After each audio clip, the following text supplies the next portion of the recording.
Welcome to Tangents from CoinCenter. I'm Jerry Brito, Executive Director of CoinCenter, and with me I've got Peter Van Valkenburg, Director of Research from CoinCenter.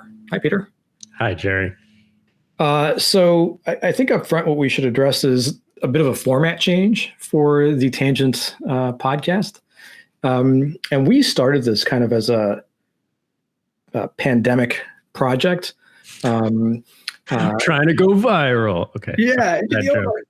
It was, we were all kind of scattered to the winds since we couldn't be in the office. And it was just, we had a little bit at the time. It's amazing. At the time, we had a little bit more time on our hands. And so we thought we'd start this podcast as a fun thing, as a hobby, to just kind of interview people we wanted to talk to about not necessarily, crypto regulation, which is what our bread and butter is, but about tangential things that are tangential to crypto. But it turned out that people really want to hear us talk about regulation in cryptocurrency. And there's a real demand for it, apparently, for us talking about this. And Niraj sagely advised that that's what this should be about.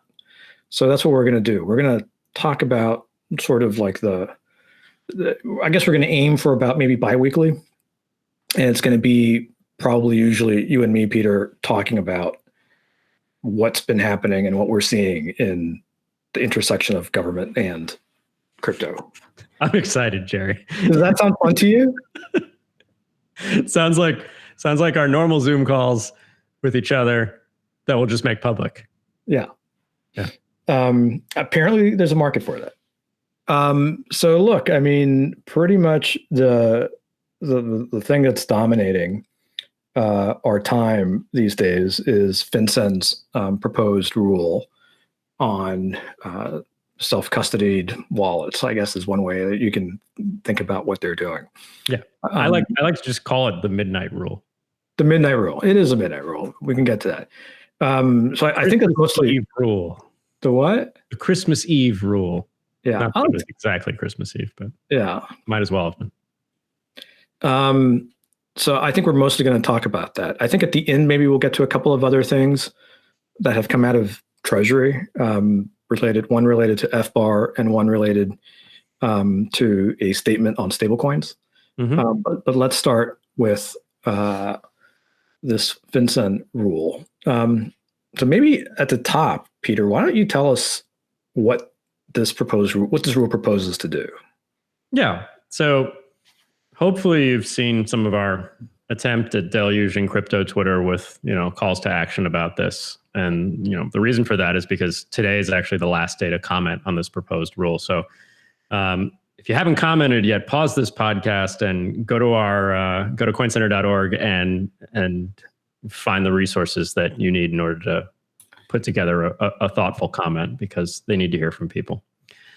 But what does this rule propose? It proposes what I would call an extraordinary record-keeping requirement and currency transaction reporting requirement for cryptocurrency transactions that money services businesses that have customers that want to transact in cryptocurrency would have to comply with. So to sort of take the compliance speak out of that statement, there's a bunch of businesses out there that are financial institutions. They're obligated under existing laws to report certain information about transactions over $10,000 when those transactions involve cash to the government, to Treasury and FinCEN. And they're obligated to keep records about certain transactions, like wire transfer type transactions from one bank to another, if those transactions are over $3,000. And, CoinCenter has never been in the business of saying that the Bank Secrecy Act should not apply to cryptocurrency stuff. We don't love the Bank Secrecy Act because it is this invasive bulk collection, warrantless surveillance statute. But we understand that if you're going to apply these rules and collect data about traditional financial transactions from certain parties, then it would make sense to collect the same information with respect to cryptocurrency. In other words, we're always in favor of equal treatment. If you're going to do it at all, we're not asking for special treatment of cryptocurrency, but by the same token, we don't want cryptocurrency to be especially discriminated against either. Exactly. So this rulemaking is I think, I have to actually search my memory, but I'm pretty sure this rulemaking is the first time there's been an attempt to really treat them differently. So, if you've been following the regulatory space with respect to anti-money laundering law, you know that they've done stuff on crypto before. It's not like we're an unregulated industry or space. But all the way back to 2013, FinCEN came out and said, look, if you're a business that's helping people transfer crypto by holding it for them and sending it to the places they want you to send it, you're just like PayPal or MoneyGram. You're a money services business, and so you need to comply. But that was, as we were just saying, equal treatment. If you're holding people's PayPal dollars, how different are you than someone who's holding somebody's Bitcoin, like Coinbase or Kraken or any of the custodial exchanges?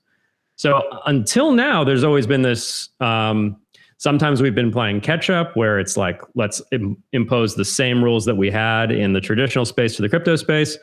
And there's been this equal treatment.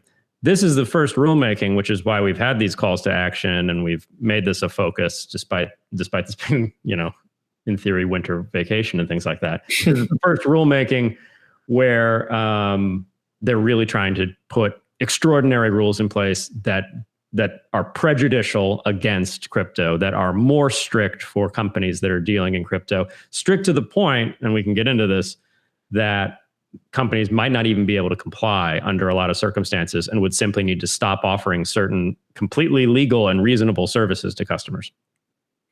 And specifically, I don't think we should go through every nook and cranny of the rule, but specifically, the most pernicious thing, the most prejudicial thing is that, look, it requires basically the equivalent of a cash transaction report for crypto as exists now for cash and other monetary instruments in the legacy system. And so far, so good. That's equal treatment, right? So if I'm withdrawing over $10,000 worth of Bitcoin from my Kraken account, look, Bank of America has to report if I withdraw $10,000 worth of dollars from Bank of America. So, it makes sense that if you're going to be treated equally, that Kraken would also have to report that.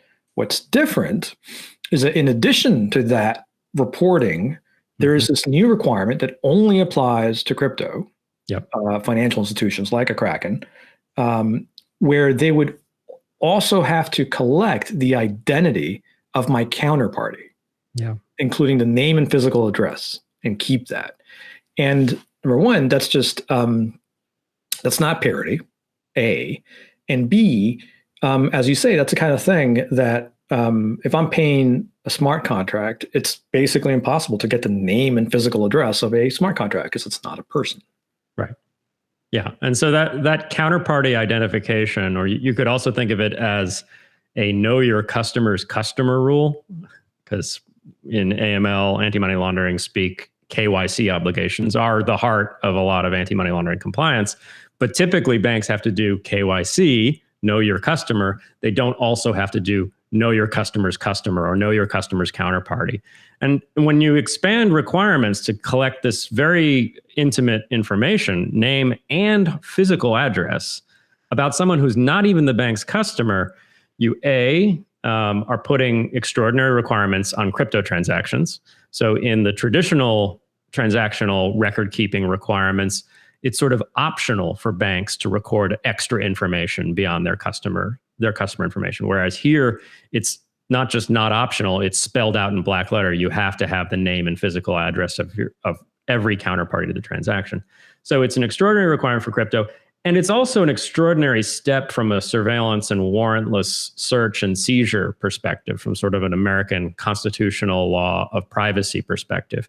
Because in regular record-keeping requirements, where the government says, you, bank, you need to know the name and physical address of Jerry Brito because he's your customer, Jerry doesn't really have a reasonable expectation of privacy over that information because he willingly provides that information in order to become a customer of the bank. He's voluntarily saying, look, I'm going to give this bank a lot of information about me. And when I do that, I know I'm doing that. And I know that I'm foregoing my rights to have that information stay private and subject to a warrant requirement for the government to search it. This is what's known as the third party doctrine. Yeah, and that's at least how the Supreme Court currently interprets the Constitution. We're not endorsing that interpretation necessarily. No, it's a little extreme because it means that you have no technical right to privacy, at least in the warrantless search context, like whether the government can get your information without a warrant, with respect to all of your financial records, right. Which a lot of people don't realize that's the state of the world. We have this massive warrantless bulk collection surveillance regime with respect to all of your banking activities and all of your money transmission activities.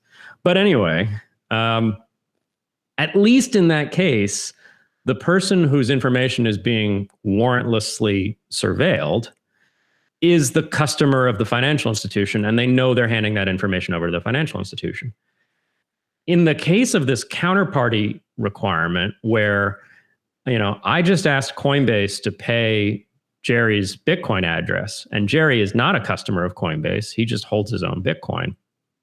Coinbase will have to know Jerry's name and physical address in order to complete that transaction. Jerry never gave that information to Coinbase. He might have provided some information to me because he wanted me to pay him, but it's going to be a Bitcoin address.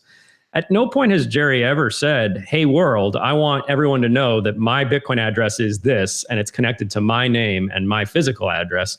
And of course, he wouldn't do that because once you know that, you can use blockchain analysis to see every transaction Jerry's ever made from that address. He wouldn't want that out publicly, not for nefarious reasons, just for reasonable reasons of personal privacy and personal safety. Some people, I don't know about Jerry, some people have a lot of Bitcoin in Bitcoin addresses, and, if people knew that those were their addresses, they knew their physical addresses, they could become the target of extortion or kidnapping or things like that. Well, and look, so I think that's absolutely right, but not even going that far. In your example, I'm not Coinbase's customer. I have nothing to do with Coinbase. I've chosen not to have anything to do with Coinbase. Under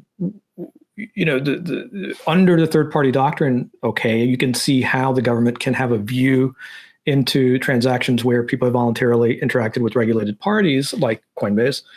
But this is kind of forcing people to be surveilled who haven't done anything to qualify them for the kind of surveillance that the Supreme Court has at this moment blessed. Yeah, and if you think about it, any records that exist out there that connect your name and physical address to a Bitcoin address would be records that you, Jerry, keep in your home. Yeah. I mean, if you have a hardware wallet in that basement, that's the discrete piece of information that hardware wallet exists in that basement. Jerry's in his basement, by the way. I am. He's in his man cave. Although it's a split level, it's not technically a basement. Very mid-century. That discrete bit of information is in Jerry's home. And, in Fourth Amendment jurisprudence, the sanctity of the home, the sort of castle theory of the Fourth Amendment, is paramount. So not only is this, problematic from a third party doctrine standpoint, where we say, well, Jerry's never voluntarily provided this information to the third party who's being asked to surveil it. It's also problematic just from a traditional trespass theory of the Fourth Amendment, which says, if you're going to direct a company like a Bitcoin exchange to search other people and obtain records about other people, if they're not their customers, you're directing a company to effectively surveil the inside of Jerry's home in a certain way. And that sounds a little crazy, but this doctrine of trespass with respect to the Fourth Amendment has been applied in other high-tech situations. So in Kylo, where Justice Scalia wrote the opinion, it was found that if you use infrared cameras to glean information about the inside of somebody's home, that should require a warrant. You can't do that without warrants. And so, the fact that this is happening electronically, the fact that this is sort of novel information, and that it's maybe kind of a small bit of information. It's not like we're rifling through Jerry's whole home. We're just getting that one quantum of data that connects his home address to his Bitcoin address. Isn't really relevant. The relevancy here is, look, this is information that was private to Jerry in his home, not public to the world, not public to a third party, and it's being demanded to be collected without a warrant by the government. So, this would be a challenging case for the Supreme Court because it would have to do with, a question about warrant requirements with respect to the Bank Secrecy Act, which kind of weighs national security concerns against privacy concerns. But personally, I don't see how you can reconcile this notion that we should have some privacy over the items in our home with this notion that you should have a warrantless data collection that just invades homes and collects that information when it has to do with so-called unhosted wallets, which is the term that FinCEN's been using with respect to this rulemaking. And and it's not just those constitutional arguments that you bring up there, but also in our comment letter to FinCEN, we highlight some First Amendment challenges. And so, for example, in the example that you were just giving, you have a Coinbase account, and you've sent me, and I just have a software wallet, my hardware wallet in my basement, some money. But you can also imagine a situation where, for example, let's say Coin Center has a Kraken account, and a good Samaritan who appreciates the work that we do wants to anonymously send us, $20,000 worth of Bitcoin, and they send that to our Kraken address. The rule is not just about withdrawing; the rule is also about receiving. Mm-hmm. And so, at that point, Kraken, under this rule, would have to get the name and physical address of the person who is sending us this $20,000 anonymous donation to Coin Center as a nonprofit organization. Yep. And so, again, that means essentially that the government would be forcing the creation of a list of our supporters, of our donors. A list of not just ours, any nonprofit that decides to take cryptocurrency donations and is receiving them at a wallet that they control. Financial institutions will have to record lists of their customers giving to that address. And any financial institution that is using a custodial service like a Kraken or Coinbase. Any nonprofit that's using a custodial. What's what? You said financial institution. Any nonprofit that's using a custodial exchange. Yeah, any nonprofit that's using a custodial exchange, there'd have to be lists of the people who give to that organization from so-called self-hosted or unhosted wallets as well. So it goes both directions, whether the nonprofit is using a custodial exchange or hosting their own wallet. There's going to be these lists compiled. These lists are going to be every donation and a name and physical address associated with the donor. That's for donations over $3,000. And for any donation over $10,000, not only will that information have to be kept as a list on hand at the financial institution, which could then be subject to a search, also a warrantless search through a subpoena or anything else. But if it's over $10,000, the information will have to be sent directly to FinCEN without a warrant, of course, in order to comply with the currency transaction report requirement. And again, we're not against currency transaction reports necessarily. They exist in the traditional financial world, but in the traditional financial world, when you file a CTR, you don't have to know that counterparty information. You have to know, information about your customer, not necessarily counterparties. And so under the First Amendment, which is what we're discussing here, there is jurisprudence that says that people have a right to anonymously assemble. So the Supreme Court established that this is the way you should interpret the First Amendment right to assembly in NAACP versus Alabama, which is a case back in I think it's in the 60s, where Alabama was trying to get records for all of the NAACP members in their state. And, that there could be legitimate reasons for knowing that, but there's also very, bad reasons why a state might want to know that about the NAACP or about any nonprofit, because nonprofits do political work and they could be targeted, and their members could be targeted from people who want to use violence to suppress political viewpoints. And so that right exists. It has not been tested in the context of banks keeping records of donors to nonprofits. It was almost tested in the case that actually first questioned the constitutionality of the Bank Secrecy Act, which is California Bankers Association versus Schultz, because the ACLU challenged it and said, these banks are going to be keeping records of our donors. And the ACLU's claim was thrown out in that case because the court said, you can't show that the record-keeping requirements that apply actually swept up any of your members. And so you don't have standing and there's no ripeness to challenge this. And that's in part because the record keeping requirements that applied back in the 1970s when the case was found were really, they were not strict. They didn't have this counterparty requirement that we're talking about now. And they didn't even have a lot of other record keeping and reporting requirements that we have now, like suspicious activity reports. So today, to be clear, when you say that the case was thrown out, yeah, I think it's just to explain it for non-lawyers. What you mean is not that the court ruled against the ACLU on the merits of the claim. Yeah. It's just the court just said, well, we would consider your case and decide on it if you could show us that any of your members have ended up in lists. Yeah, that have actually been subject to report. Yeah. So we're going to throw it out, quote unquote, throw it out, meaning we're not going to, come back to us, right? If you can ever prove, right? And so you were going to say, and now, so now we have much stricter record keeping requirements, which means there's a lot more personal records of donations that are going to be hoovered up by this. And I mean, it's the kind of thing where, as we point out in our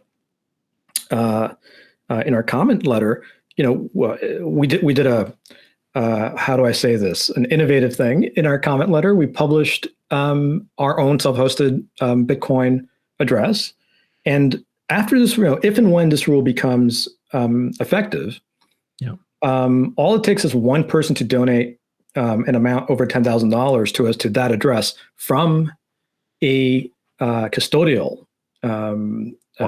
financial institution. And that's it. The financial institution, if they're complying, will automatically file a report, which means there will be functionally a list of a donor and eventually many donors to Coin Center that have been sequestered by government without a warrant. And we'll do the reverse as well, right? We'll also publish an address for us. I mean, if you go to our website, you can find, how to give to us at custodial exchanges. And if somebody did that from a non-custodial wallet, self-hosted wallet, it would be interesting to see what even happens then. Because, so let's say we've got a Coinbase account, and after this rule goes into effect, and Coinbase has an obligation to know the name and address of anybody sending us over $10,000. And then somebody sends us 20K in Bitcoin from a self-custodied wallet. Coinbase receives this money at their Bitcoin address. There's no way to turn it away. They get it, but they don't have no idea who it is from. Do they give it to us? Yeah. Does they just hold it and then ask us to figure out? We're like, we have no idea who it is. And then what do? I mean, it's our money, but do they send it back? Well, if they send it back, that's money laundering. That's one of my favorite. Yeah, that's one of my favorite little issues with this rule is, what if you receive money from a customer, or not from a customer, to your customer's wallet from a stranger, a Bitcoin address, and nobody provides the counterparty information that you're supposed to record, and your customer has a legitimate claim to this money, right? And if it's not going to your customer, it's got to go back to the person who sent it, right? You can't just steal it. Yeah. You got to do something with it. You either have to violate the rule by not recording the counterparty information and nonetheless giving the funds to your customer, or you have to send it back, right? And if you send it back, you're washing money. Right, because this money's coming into your omnibus, Coinbase or Kraken wallet, and it's mixing with every other transaction that comes into that wallet, and then you're going to send it back. And this breaks blockchain analysis for transparent coins like blockchain, like Bitcoin. So it's great. I imagine that this could be interpreted as a requirement that, crypto financial institutions can't have omnibus wallets anymore. Right. And that creates all kinds of security problems. Or can't even just use regular old Bitcoin addresses anymore. Right. Which basically turns these systems into just Venmo. Like you'll have to, if you want to pay, Jerry, who's got a Coinbase account, you have to pay his email address. And you think, well, the Bitcoin protocol doesn't support email addresses. But Coinbase would have to say, look, we don't support Bitcoin addresses anymore. We just support email addresses. So come to Coinbase.com and sign up for an account, and we'll take your email address and your name and physical address. and then you can pay Jerry at his email address, and it's happening through Bitcoin. But of course, it's not happening through Bitcoin at that point. It's just like a Venmo or a PayPal. It's a, closed loop system. Okay, so we've gone through, what the rule would do and all of the constitutional sort of challenges that Coin Center would consider bringing if it ever became finalized. But before we even get to those, there are all kinds of potential process challenges. Yeah. To this rule, and what that means is, look, when you have rulemaking like this, and rulemaking, also known as regulation, the act of regulating, is essentially the act of writing law, of creating law.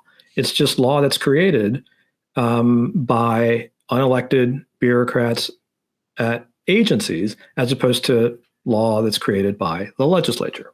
They're not really supposed to do that, though. You're not really supposed to do that, but they're allowed to fill in the details of Congress's law. Right. I think you can be on a whole spectrum from you should not be able to do that ever to, in certain circumstances, to what, there's a spectrum there. But putting that debate aside, to the extent you're going to do it, there's a process in place that was created by Congress to at least try to afford some of the due process and inject some democracy. A fig leaf of democracy. What's that? A fig leaf of democracy. At least a fig leaf of democracy to the idea that you're just going to have unelected people just writing these rules. And because, and by the way, what I'm talking about is called the Administrative Procedures Act. Before the APA, agencies could just write a law and publish it, and it was the law of the land, and people who were subject to it had to comply with it. And there was no input. There's no way to vote these people out, or to you never voted them in the first place. You can have input, Jerry. You just need to be appointed to the Commission for regulation of trade, and then you have input. So that wasn't very tenable. So Congress created the APA, and the APA says, among other things, look, you have to do, if an agency wants to put out a new rule, you have to publish notice of the proposed rule in the Federal Register and take comment from the public on the proposed rule. Then you have to consider those comments and address them in the final rule that you publish in the Federal Register. And then the rule cannot become effective. So it gets published in the Federal Register, it's finalized, but then you're not subject to it. You don't have to comply with it for, I think it's like 30 or 60 days, maybe 180 at least, right? So that's the APA, or at least an important part of it. And the interesting thing is that while the APA says that agencies must publish notice of a proposed rule and take comment, it doesn't state the minimum time that it has to give the public to file comments or to give comments to the agency. Crazy that it doesn't. It's crazy that it doesn't, and it's something that I think Congress has previously, it's been pointed out many times. Congress, I think, there have been bills to try to amend the APA to add that. Of course, once the APA was a big New Deal compromise, so it's difficult to go back and amend that. But the good news is that for the most part, agencies give 60 days, and indeed, presidents since Ronald Reagan have. Every time there's a new president, they ratify an executive order commanding their executive agencies, including FinCEN, by the way, to give a minimum of 60 days. And there's a good reason for it, right? You have to give people the time to, especially something like this. If you look at this rule, in this rule specifically, aside from all the things you want to tell them, like all these constitutional arguments that we've just made, they list 21 questions specifically that FinCEN asks of the public to please answer. Okay, there's no way. Okay, so that's why you give people 60 days. In this instance, the rule was published at 5 p.m. on the Friday before Christmas. And the rule, or the proposed rule notice, gave 15 days for the public to comment, which if you subtract out from that weekends and holidays, that gives you 6 days, 6 working days from the time it was published in the Federal Register. So it's preposterous. And then you ask yourself why. What rationale do they have for doing this? And what they say is this is an emergency, basically, right?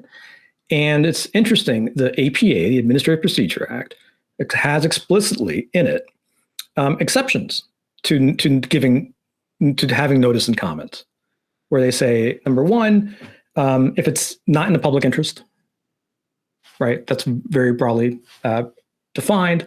If it's not in the public interest, or and by the way, not in the public interest could be, for example, if by announcing the rule ahead of time before the rule becomes into effect, people might do things to subvert it, right? And that's what they said in this. They said, yeah, if we give you lots of time to comment, everyone will clearly just, they didn't say it quite so explicitly, but this is what they were saying. Everyone will move all their money out of Coinbase, all the criminals move all their money out of Coinbase to their unhosted wallets, and we won't get the information on those transactions. Right. But, I mean, that's a little weird, because these people are Coinbase customers, so we already know their information, right? If they're criminals. And B, it's weird because they didn't actually announce this as a final. They still gave people time to move their money. That's what I'm getting at, right? So there's a public interest exception. There's also a sort of foreign policy exception, right? So if giving notice and comment would affect sort of the foreign policy of the United States, or have like sort of grave international consequences. Is that exemption about grave international consequences, or is it basically just like, this thing's a fig leaf anyway for democracy, and in the context of national security, democracy just doesn't exist, so go F yourself. No, I think the way Supreme Court never challenges the executive on foreign policy, so we don't expect them to challenge us on this. So we can do whatever we want. I think that's the way that they. I think if you read what they wrote, that's clearly what's in their mind. Yeah. But if you look at the way it's been, the thing about it is that it's very rarely used by agencies, and when it's used, it's typically for defense type stuff, right, or State Department type stuff, and typically it's pretty specific. And where it has been used, for example, related to things related to trade, the courts have said no. This is not. You have not shown that there's a grave thing. So anyhow, it's a long way of saying that the two things that they cite in the APA that gives them the ability to, to say we're not going to give 60 days, they basically make sense only if you never issue notice in the first place. Yeah. Right. The moment that you issue notice, well, what you're saying then is that if you give a 15-day comment period, there wouldn't be an international incident or a public interest problem with bad guys doing bad things. But if you gave, 40 more days, then it would just be terrible. I guess one thing I still don't understand about this challenge, though, a procedural challenge here is, this seems like they screwed up. They shouldn't have mentioned those exemptions from the APA if they didn't make sense, right? Like, if they're still giving notice, then they're not going to be, gaining the benefit of not giving people notice and allowing them to transact, not subject to the rule. But they gave notice, so they don't need an exemption from the APA, right? They don't need an exemption. What they did is they gave a crappy 15-day notice, and there isn't actually a statement that says that notice has to be more than X number of days, right? So here's the deal. So number one, it's pretty clear that this rule was meant to be an interim final rule. which Again, is effective on promulgation. That means a rule that, because of an emergency, gets published in the Federal Register and is immediately effective, but then there is a comment period open, a 60-day one, let's say. Yeah. And at the end of that comment period, the agency can amend the effective rule based on those comments. And that's for an emergency situation, right? And so when you read the exemptions that they cite, they make sense if this had been an interim final rule, but it's not. And clearly, what happened here was that the Treasury intended for this to be interim final, and they got a lot of pushback from, I can imagine, Department of Justice and the intelligence community and law enforcement saying, "What are you doing? Like, this is not something that anybody in law enforcement that I'm aware of wants." Right. And they're like, "Why are you rushing this? Why aren't you getting?" And so that's number one, is that this was meant to be interim final and it wasn't. And number two, and probably more importantly, what it shows is that the only reason, right, that they are rushing this through is because on January 20th, there's a new administration. Right. And this new administration is going to listen to law enforcement and to the intelligence community, and quite frankly, to FinCEN itself, and who doesn't want any of this. Right. And so this all then goes to the challenge procedurally being that this is arbitrary and capricious. Yes. It's clearly based on something not relevant to policy. It's based on the timeline of the administration leaving. And so you'd challenge it that way? Absolutely. That's what you would do. But I'm just saying you're not actually, like, we don't think you could challenge this as a violation of the APA in the sense that notice wasn't provided with sufficient time, because there is actually a minimum time. It wasn't a violation of the APA because it was an interim final without an emergency, because it's technically an interim final. Yeah. But what it is a 15-day comment period that makes absolutely no sense, and it's kind of quasi like an interim final. And the only reason for all of that is an arbitrary and capricious reason, which is we're leaving and we want to get this out the door before we leave because we got voted out. Which, that's right. Yeah. So we're recording this on January 4th, and today is the last day to file comments by midnight within the deadline the Treasury has given. So a couple things there. Number one, just for listeners, I doubt we'll get this podcast up before midnight today. But in FinCEN's notice of proposed rulemaking, they said that they would, quote, endeavor to consider all comments that come in after the deadline. Understanding that they're giving a really tight deadline. How reasonable. How reasonable. So please continue to file comments, even if if you haven't, and you're listening to this after midnight on the 4th, you can still submit comments that FinCEN has agreed to continue to consider. So a couple things. Number one,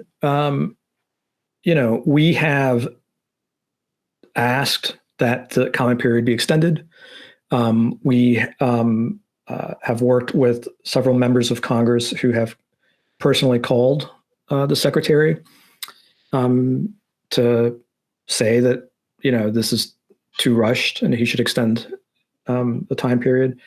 And on Friday last week, so this is Monday, 3 days ago, we had worked with a group of members of Congress to send a letter to the secretary. So this is a bipartisan group of 8 members of Congress and 1 senator to say, look, this makes no sense. You have to give people 60 days. So, we'll see. Maybe there will be an extension, but I don't see that really forthcoming. And so what happens? At this time, there are over 5,000 comments that have been filed.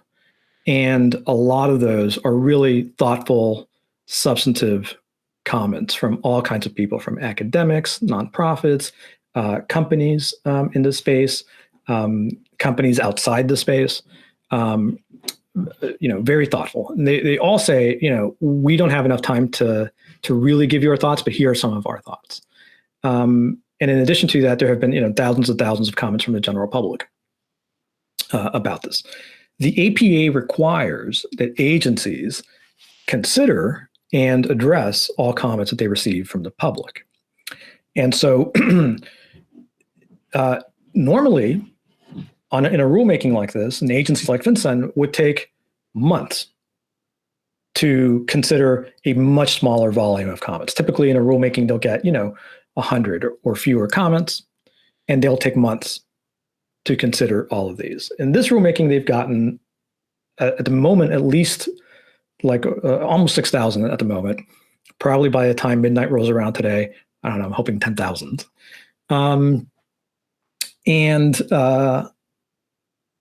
And so are they really going to say, and so, ideally what they want, or what the secretary wants, is to finalize this rule and have it published in the Federal Register before January 20th. Right. So that means that they would have to consider it in 16 days, excluding weekends. That's, however many. Whoa, onto the poor Treasury staffers that have to weed through all of the comments. And so, again, that goes to the process, right? If this is challenged in court, a court's going to look at this and say, there's no way that you really considered all of this. Yeah, you considered 5 or 10,000 comments in a seriously considered and addressed 10-day period. Yeah. Right. And again, what's your rush? What's your rush here? And the only thing is this artificial, as far as the APA is concerned, deadline of a change between administration. Because, of course, you have to remember, administrative rulemaking is nonpartisan, right? It's an independent agencies, not making partisan decisions. You're supposed to just, as you say, Peter, filling in the gaps, right? In a sort of in an expert fashion. Right. So ideally, the secretary recognizes that if he does ram this through and finalizes this rule before the 20th, it's just going to get totally thrown out by a court. And all his effort will be for nothing. And so ideally, he doesn't ram it through and allows FinCEN to continue to consider it past the 20th, in which case President-elect Biden has already announced that the last 3 or 4 presidents before him, on minute 1 of becoming president, he will issue a memo to his agencies telling them to stop activity on all ongoing rulemaking so that it can be reviewed by the incoming administration. And at that point, I think we would have, as I say, as far as we can tell, nobody wants this besides the secretary, and he won't be there anymore. Right.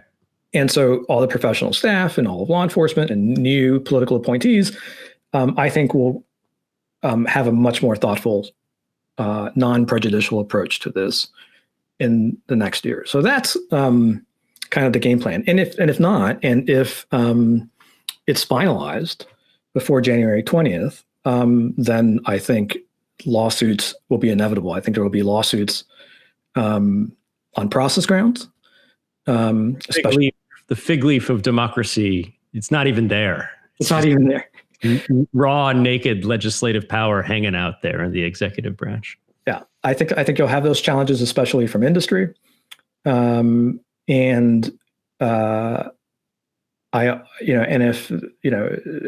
those aren't successful, I think you're going to have very serious constitutional challenges from people like CoinCenter.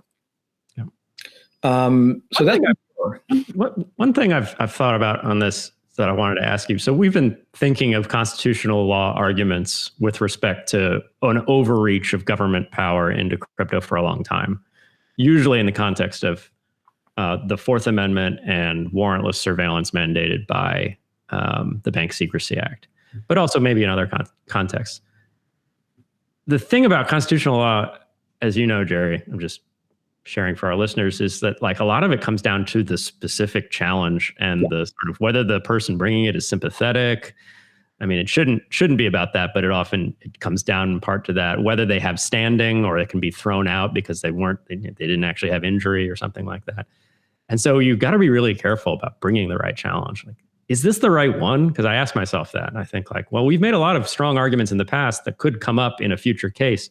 Would we really want the case to be about currency transaction reports and reporting requirements? Or well, so I don't think this is the right case to challenge the entirety of the Bank Secrecy Act.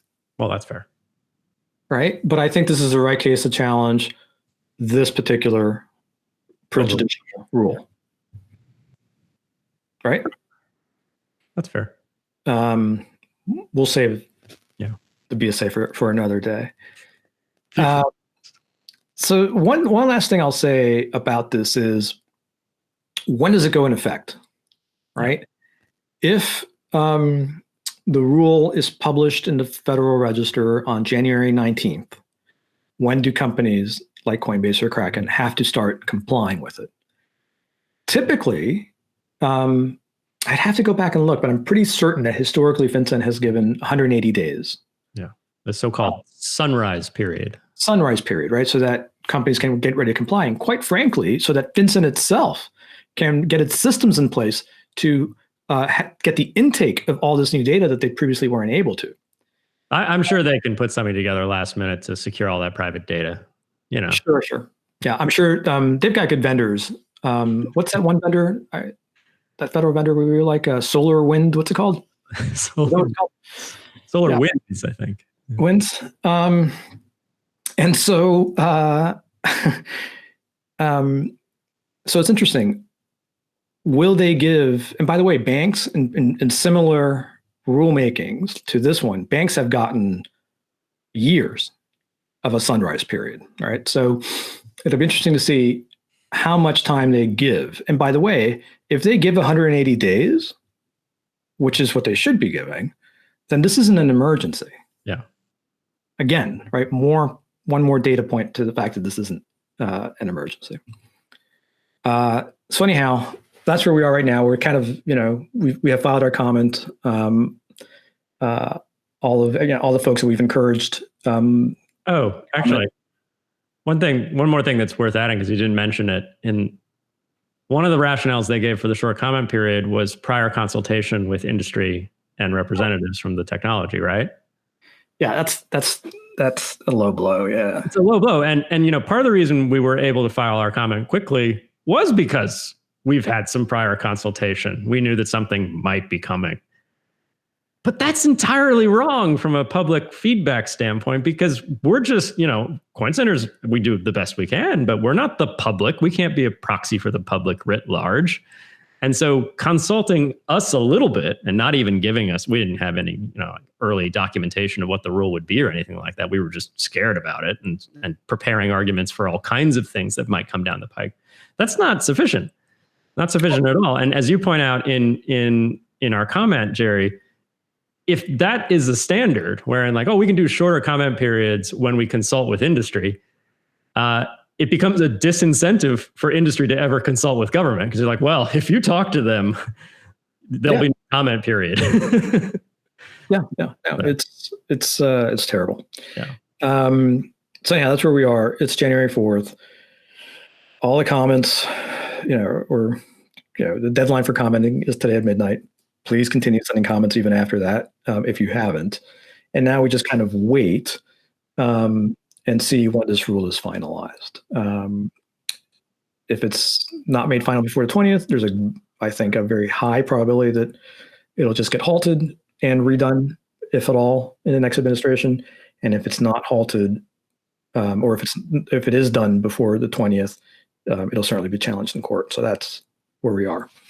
So before we go, Peter, two other things the Treasury got up to, as if, quite frankly, during these 2 weeks, we typically don't, we're on vacation, and I've worked more Great.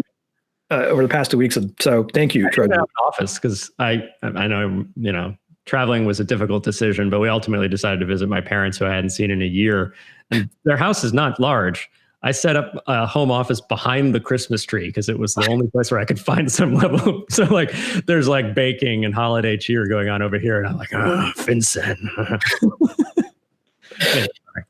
So a couple other things that came out. One was maybe just briefly, FinCEN put out a statement, just like a paragraph long, giving notice that they would be soon giving notice of a proposed rule change to basically make clear that cryptocurrency accounts qualify for FBAR. So do you want to explain what FBAR is and what this means and what we're doing about it, if anything? Yeah, so FBAR is a somewhat long-standing requirement that you need to disclose on your taxes, effectively, that you have money at foreign accounts or accounts at foreign financial. FBAR stands for Report of Foreign Bank and Financial Accounts. Yeah. So, it would make sense that this might apply to cryptocurrency. And so if you, for example, had a bunch of Bitcoin held at an exchange that's based in Hong Kong, it seems like you would need to report that. And it's amounts over $10,000. And I've even, I'm not a tax attorney, thank God. Although we do have to get up to speed quite often on tax issues with real tax attorneys in order to address them with respect to cryptocurrency. I had heard from tax attorneys who were maybe being too cautious. You should already think that FBAR applies to crypto transactions. So if you have Bitcoin at, say, Binance, which is an overseas exchange, you have to, do your FBAR compliance. So to me, it's interesting that this announcement of a plan to have a rulemaking came out for a number of reasons. It seems rushed, just like the record-keeping rulemaking. Like this was on the agenda, and then it got pushed and delayed, and then they were like, "Oh no, the administration's ending. Send everything out." But it's also interesting to me because in this case, and the devil will be in the details. When they actually have the real rulemaking, they could do it in a lot of different ways as to how FBAR applies to crypto accounts. And they could do it in ways that actually might be very bad. But assuming they just do it in a sort of simple sense where just as if you have, $10,000 in a bank in Hong Kong, you have to do FBAR compliance. You also have to do FBAR compliance if you have $10,000 in Bitcoin at an exchange based in Hong Kong. I mean, again, at least there's parity here. This is once again a fairly invasive, search and seizure of private information. But and we don't expect this to be the case. But what would really be the problem is if a brain wallet was considered to be a foreign account. So we don't expect that to be the case. Yeah. But we'll watch and see.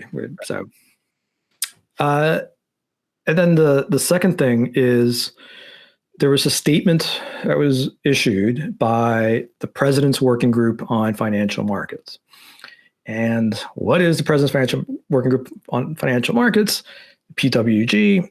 It is basically, as the name suggests, a working group of representatives from all of the agencies and government that supervise or have some responsibility over financial markets. So there's a representative from SEC, from CFTC, from OCC, from CFPB, et cetera, from Maine Treasury, from FinCEN.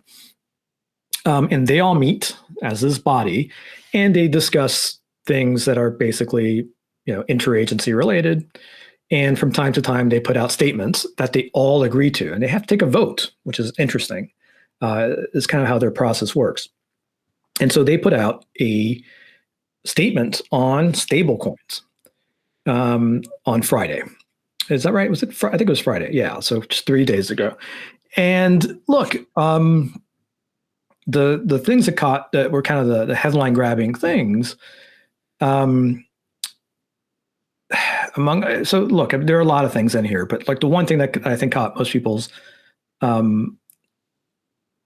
attention is, I'm trying to find it, is that basically the way that the statement works through is that it says stablecoins should do X, stablecoins should do Y, should do Z, right? And they have a whole list of things. And one thing they said is, in addition, stablecoin arrangements should have the capability to obtain and verify the identity of all transacting parties, including for those using unhosted wallets. And so I think that obviously got a lot of attention because, in the case of existing centralized dollar-backed stablecoins, where there's a company that's essentially issuing these, the company knows its customer, right, which is the person who to whom the stablecoin is first issued, or the person who comes to redeem, right? They know those parties. They can identify those parties, but in between, they don't.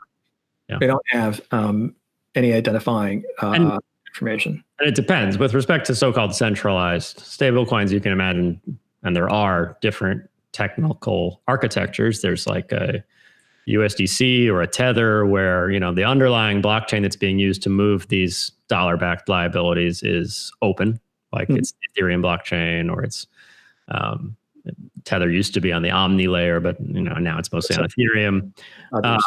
And those issuers don't know who is the name and person behind a random Ethereum address that ends up the recipient of a stablecoin from one of their customers, who was the person who was originally issued to. So that's maybe problematic if we did take the PWG statement as a direction of future policy. And then there's also, there's like Libra and technical architectures like that, where it's centralized end to end. It's not just that there's a centralized issuer on a decentralized blockchain. It's that there's just a centralized organization maintaining both the issuing and redeeming function and maintaining the ledger on which the transactions occur. And in that case, Libra had originally said that they wanted to be effectively permissionless from a payment standpoint. Anyone would be able to generate an address to receive Libra payments. But it was always sort of a little funky, because the only people validating transactions on this network would be giant corporations. And so, of course, those giant corporations are going to need to know whose transactions they're validating for OFAC compliance and things like that. A problem we don't have in a proof of work environment or a proof of stake environment. So centralized stuff, it's problematic. You could see Libra complying. They've just turned Libra into Venmo. Right. Which is like, okay, cool. Another version of Facebook Pay. Right. It'll be a big success. It's going to be hard for stablecoin issuers who transact on top of Ethereum or things like that, where the coin moves on top of Ethereum, to comply, although they'll have to have like kill switches and whitelists maybe built on top. But then... Yeah, but this is not... It's interesting, because while this is a statement from the PWG, this has not ever been expressed as policy that would have to come from FinCEN. Well, right. But if you think about the record keeping rule that they're proposing, it's obviously linked to this. Like, some of the thinking that went into the midnight rulemaking about identifying counterparties to every transaction also went into this statement. This might be a little bit broader, because it says that like everything on the whole stablecoin arrangement, which is the term they keep using, which seems to refer to everything, like the whole protocol for stablecoin. So they say a stablecoin arrangement includes the stable as well as infrastructure and entities involved in developing, offering, trading, administering, or redeeming the stablecoin, including but not limited to issuers, custodians, auditors, market makers, liquidity providers, managers, wallet providers, and governance structures. Right. So if you... It's very interesting there. If you take that definition of stablecoin arrangement and plug it into the problematic statement in later on in the thing, it would read, in addition, stablecoin infrastructure should have the capability to obtain and verify the identity of all transacting parties, including those using unhosted wallets. And at that point, it starts to sound like a mandate to build technology a certain way, right? Right. And so that sounds very bad, but never attribute to malice what can be attributed to incompetence. And I think in something like this, which is this is a statement that was issued like the last possible day before the holidays, that is the product of a committee. I don't think this was so thought through that we can, see this as a blueprint for what's coming necessarily. And the reason why that would be particularly problematic is because, and we've debated this internally a little bit, but there is at least an academic notion, let alone an actually in practice technology, that you could develop things that would sort of maintain stable value and be maybe perceived as a stable coin for the purposes of regulation like this, that are simply software running on a decentralized blockchain with participants the world over just running that software for their own purposes. And at that point, that's sort of mostly a speech issue, and saying that that software can't exist if it doesn't have, quote, the capability to obtain and verify the identity of all transacting parties is at that point a mandate to write software a certain way, or to ban the publication of software that doesn't check those boxes, right? And so that actually is what really caught my attention about this statement. It's how it's written. It seems to assume that the only kind of stablecoin that they're talking about, when they use the word stablecoin, the only thing that they're addressing are centralized, dollar-backed stablecoins issued by a company. And you can see this when they talk about things like before products are brought to market, compliance features must be implemented, or they talk about you must have a one-to-one reserve at your financial institution, and they talk about all kinds of things that would not apply to a more decentralized arrangement, or would be really hard to apply. Yeah. Well, my point being that I don't think it's their intention. You'd have to fudge it. You have to say that, like, oh, when Alice, an open source software developer, publishes new code on GitHub, that she's releasing a product. Right. Yeah. No. So, so my point being that I don't think that was their intention, was to cover that, and that if it did, that would be an unintended consequences. In any event, we're going to address this with the relevant folks, and we'll point out, or at least try to understand, was this intentional or not. But look, it's just a statement from this working group. There's going to be a lot of changes at all of these agencies over the next few weeks. So we're just going to have to keep an eye on it. Well, and this goes to the education problem, because if this is happening not out of malice, but out of ignorance, the ignorance at stake is, people who are traditionally financial regulators, pretty much by no fault of their own, because the world has always looked like X, don't really know what open source software development is, don't really know how permissionless blockchains work necessarily. They're used to, if there's a financial service being provided, there's obviously a legal entity providing it, and that legal entity can be regulated. The notion that a financial service might be provided by ones and zeros exclusively that are published as you would publish words in a book is crazy. But also the way things are starting to, work out, interestingly. All right. Well, I think that's all we have for today. And I hope people like this. And let us know. Shoot us a note on Twitter and tell us if you like this and if you want more of it, or if you want us to stop and want Niraj to come back on awkwardly interviewing